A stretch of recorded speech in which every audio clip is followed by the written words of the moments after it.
Tinder एक लोकप्रिय dating app है, लेकिन कुछ लोग इसका उपयोग अनैतिक कार्यों के लिए भी करते हैं, जैसे कि राजस्थान की प्रिया सेठ ने किया। प्रिया ने इंटरनेट का उपयोग करके खुद को अमीर बना लिया, लेकिन उसके असली इरादे छिपे हुए थे। दुष्यंत मर्डर केस से उसका नाम जुड़ते ही उसके काले कारनामों से पर्दा उठ गया। जयपुर में पढ़ाई के दौरान प्रिया को तेजी से दौलत कमाने की चाहत ने अपराध की ओर धकेल दिया। प्रिया ने पढ़ाई के साथ जॉब की तलाश शुरू की और एक विज्ञापन के जरिए गलत रास्ते पर चल पड़ी। वह एक एजेंसी के संपर्क में आई जो लड़कियों का शोषण करती थी। धीरे धीरे वह भी इस धंधे में शामिल हो गई। लड़कियों को बहला फुसलाकर उन्हें जिस्मफरोशी में धकेलने लगी। इसके बाद प्रिया ने खुद की वेबसाइट बनाकर लोगों को ठगने का काम शुरू किया, जिससे उसने काफी पैसे कमा लिए। प्रिया ने अपने जाल में फंसाकर लोगों को ठगने की नई चालें अपनाई। उसने ब्लैकमेलिंग के जरिए पैसे कमाने का तरीका निकाला, जिसमें अश्लील तस्वीरों का उपयोग कर शिकारों से लाखों रुपए ऐंठे। 2014 में गिरफ्तार होने के बावजूद वह जल्दी ही छूट गई और फिर से अपराध में लौट आई।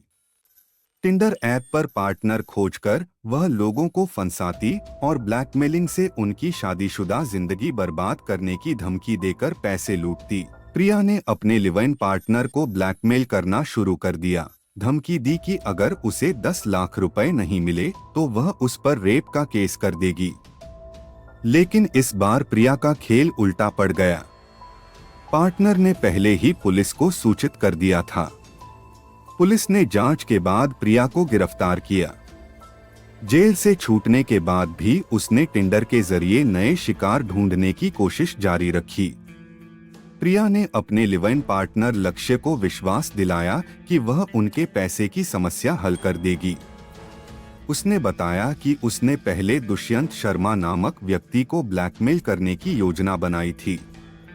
दुष्यंत, जो जयपुर में एक माइनिंग कंपनी में मैनेजर था, शादीशुदा और एक बच्चे का पिता था।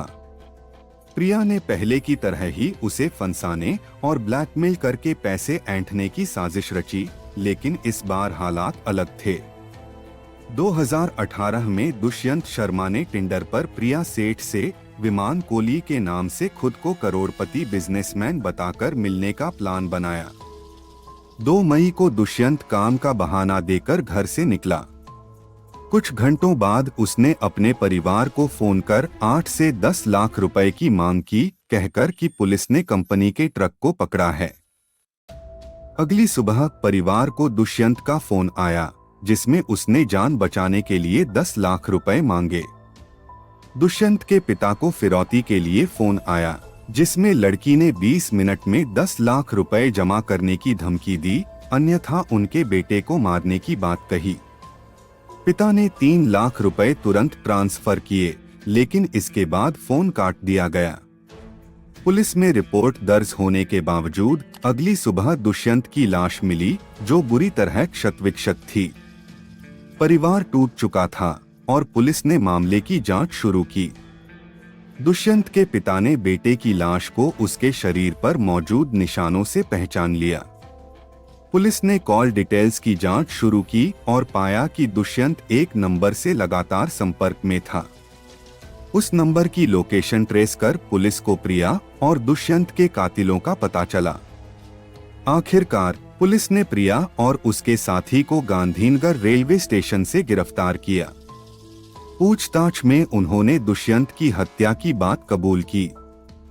प्रिया और उसके साथियों ने दुष्यंत को पकड़कर मारपीट शुरू कर दी। दुष्यंत ने बताया कि वह कोई करोड़पति का बेटा नहीं, बल्कि एक माइनिंग कंपनी का छोटा मैनेजर है। इस जानकारी ने प्रिया और उसके दोस्तों को चौंका दिया। गुस्से में प्रिया ने दुष्यंत को मारने का फैसला लिया। दीक्षांत ने उसके गले को दबाने की कोशिश की और फिर चाकू से बार बार वार करके उसकी हत्या कर दी, जिससे प्रिया का बदला पूरा हुआ। दुष्यंत की हत्या के बाद प्रिया ने उसका एटीएम कार्ड लिया और 25,000 रुपए निकाले, क्योंकि यही उसकी निकासी सीमा थी। हत्या के बाद प्रिया और उसके साथी ने दुष्यंत की लाश के टुकड़े किए और उन्हें एक बैग में भरकर पहाड़ियों में फेंक दिया। कार का नंबर प्लेट बदलकर वे स्टेशन पहुंचे और भागने की योजना बनाई।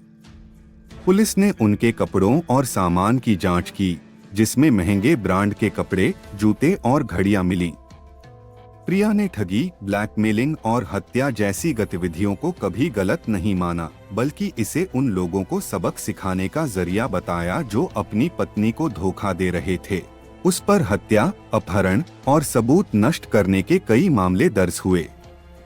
अक्षय वालिया और दीक्षांत कामना पर दुष्यंत की हत्या, साजिश, अपहरण और सबूत मिटाने के गंभीर आरोप हैं। पुलिस ने कई ठोस सबूतों के साथ 42 गवाह भी पेश किए।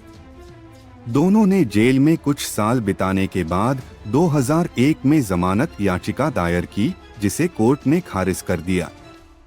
उन्होंने दोबारा कोशिश की, लेकिन कोर्ट ने फिर से याचिका नामंजूर कर दी। इस संगीन अपराध के लिए उन्हें सजा मिलनी चाहिए। आपकी क्या राय है? कमेंट में बताएं और वीडियो को लाइक करें। साथ ही हिडन ट्रुथ चैनल को सब्सक्राइब करें और बेल आइकॉन दबाएं।